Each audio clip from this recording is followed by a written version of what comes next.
নমস্কার বন্ধুরা, নমিতা লাইফস্টাইল সকল বন্ধুকে স্বাগত জানাই। দোকানের কথা ভুলে গিয়ে চটপট বানিয়ে ফেলুন কাঁচা আমের কাসুন্দি। কাঁচা আম ফুরিয়ে যাওয়ার আগেই বাড়িতে থাকা কয়েকটি মাত্র উপকরণ দিয়ে খুব সহজেই বানিয়ে ফেলুন এই আম কাসুন্দি।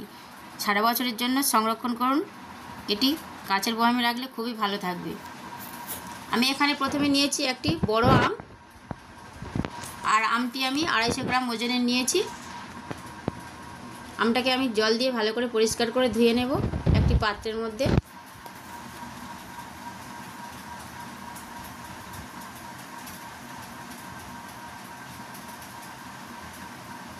এভাবে বাড়িতে থাকা কাঁচা আম দিয়ে একটু বেশি করে বানালে সারা বছরই ভালো থাকবে এই আম কাসুন্দি। দোকানের থেকেও খুব সুন্দর লাগবে এই আম কাসুন্দি, কারণ দোকানে অনেক কেমিক্যাল মারে ওরা, ওই জন্য স্বাদ ও গন্ধ চলে যায় কাসুন্দির। তার জন্য বাড়িতে থাকা কয়েকটি উপকরণ দিয়ে এই আম কাসুন্দি বানিয়ে নিন। আমি এখানে নিয়েছি আম কাসুন্দির জন্য প্রথমে নিয়েছি 100 গ্রাম কালো সর্ষে, আর নিয়েছি সাদা সর্ষে 50 গ্রাম। আমি এখানে 150 গ্রাম সর্ষে ব্যবহার করেছি। আপনারা যে যেমন আম নেবেন তেমনই সর্ষে ব্যবহার করবেন। সর্ষেগুলোকে আমি 15 থেকে 20 মিনিট ভিজিয়ে রাখবো জল দিয়ে। সর্ষেটা ভালো যত ভিজবে তত আম কাসুন্দিটা পারফেক্ট হবে। সর্ষেটা ততক্ষণ ভিজতে থাকুক, আর আমি এদিকে আমের খোসাটা ছাড়িয়ে নেব।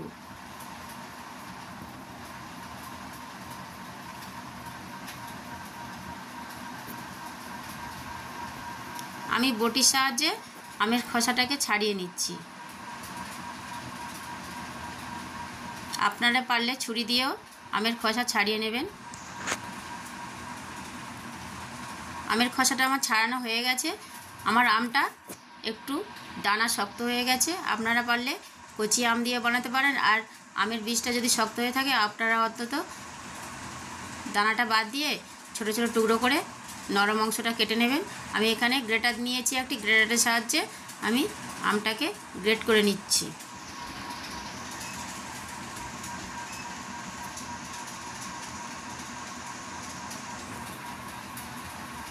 আমটা আমার গ্রেট করা হয়ে গেছে।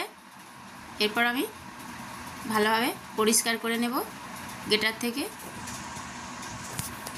খুব সুন্দরভাবে আমার গ্রেট করা হয়ে গেছে। এরপর আমি 20 মিনিট পর আমি সর্ষেটাকে দেখব, খুব সুন্দর ভিজে গেছে। এরপর আমি কয়েকবার জল পাল্টাই করে সর্ষেটাকে আমি ধুয়ে পরিষ্কার করে নেব।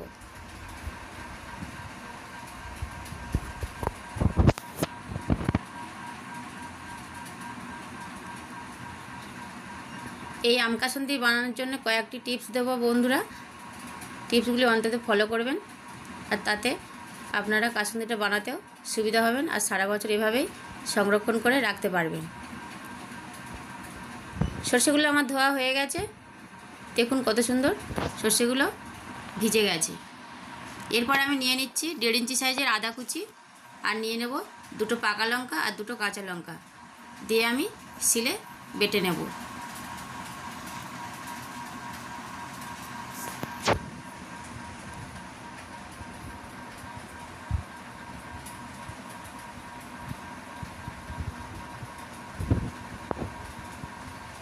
সর্ষেটা আমার প্রায় বাটা হয়ে গেছে, তুলে নিচ্ছি একটি পাত্রে।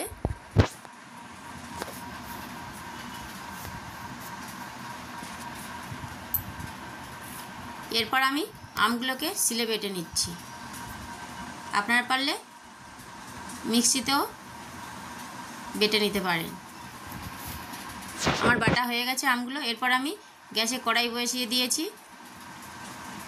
কড়াই গরম হয়ে যাওয়ার পর আমি 2 কাপ জল দিয়ে দিলাম। জলটা ফুটে গেলে দিয়ে দেবো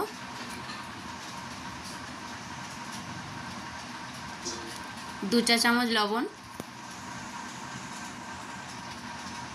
দিয়ে দিলাম 1 চা চামচ হলুদের গুঁড়ো, 1 চা চামচ ঝাল লঙ্কার গুঁড়ো দিয়ে আমি আরও কিছুক্ষণ নাড়াচাড়া করে ফুটিয়ে নিয়েছি।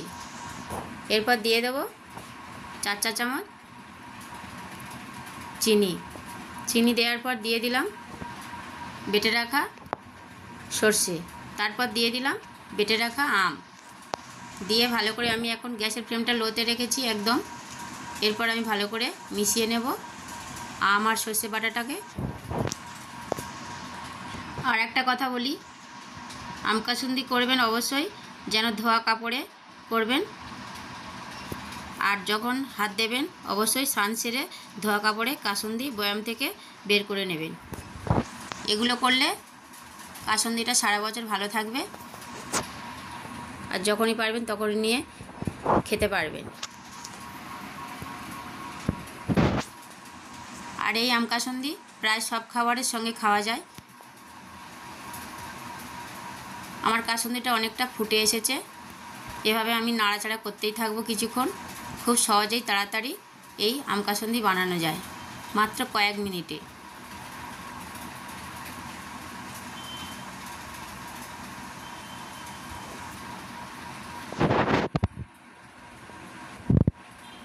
এরপর আমি গ্যাসে একটি পাত্র বসিয়ে তেলটা গরম করে নিয়েছি, আর আমার আম কাসুন্দি প্রায় হয়ে এসেছে, অনেকটা গাঢ় হয়ে এসেছে দেখুন বন্ধুরা। এরপর আমি আরও কিছুক্ষণ নাড়াচাড়া করে নেব। আর যে তেলটা গরম করে নিয়েছি সেই তেলটা আমি একটি চায়ের কাপে ঢেলে নিয়েছি। কাসুন্দিটা আমার গাঢ় হয়ে আসার পরে আমি দিয়ে দিলাম চায়ের কাপে 1 কাপ সর্ষের তেল। তেলটা অবশ্যই দেবেন পারফেক্ট, যে যতটা পারবেন আম কাসুন্দি অনুযায়ী ততটাই তেল বুঝে দেবেন। এই তেলটা দিলে ঝাঁঝালোটা ভালো হয় আর খেতেও খুব সুস্বাদু হয়। আমি ভালো করে সর্ষের সাথে আমের সাথে আমি তেলটাকে মিশিয়ে নিয়েছি।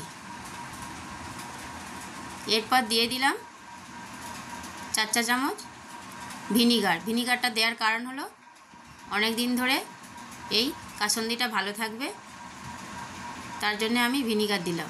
আপনারা পারলে পাতিলেবুর রস 2 থেকে 3 চামচ দিয়ে দিতে পারেন, ভিনিগার হাতের ধারে না থাকলে, তাতে করে কাসুন্দিটাও খুব ভালো থাকবে। বন্ধুরা, ভিডিওটি কেমন লেগেছে অবশ্যই একটা লাইক করবেন আর কমেন্টে জানাবেন। এরপর আমি দিয়ে দিলাম স্বাদ অনুযায়ী বিট লবণ 1 চা চামচ। বিট লবণটা দিলে খুব টেস্ট ভালো হয় আর খেতেও ভালো লাগবে। এরপর আমি গ্যাসের ফ্লেমটা অফ করে দিয়েছি। এরপর কাসুন্দিটাকে ঢেলে আমি একটি পাত্রের মধ্যে রেখে দেবো। তারপরে কিছুক্ষণ ঠান্ডা হয়ে যাওয়ার ফলে জানবে যে আমার কাসুন্দিটা পুরো পারফেক্ট হয়ে গেছে। দেখুন বন্ধুরা, কিছুক্ষণ ঠান্ডা করার ফলে আমার দেখুন কত সুন্দর গাঢ় এসেছে। আর ভিডিওটি ভালো লাগলে অবশ্যই একটি লাইক কমেন্ট শেয়ার করবেন, আর পাশে থাকা বেল আইকনে অবশ্যই ক্লিক করবেন। এইরকমই কাসুন্দি হাতে ধরে থাকলে কার না ভালো লাগে খেতে। ভাত, রুটি, পরোটা, রোল, চাউ সবার সাথে এই কাসুন্দি পছন্দ করবেন খেতে। এভাবে বাড়িতে বানিয়ে ফেলুন সারা বছরের সংরক্ষণের জন্য। আজকেকার মতো ভিডিওটি এখানে শেষ করলাম, আবার দেখা হবে অন্য কোনো ভিডিওতে।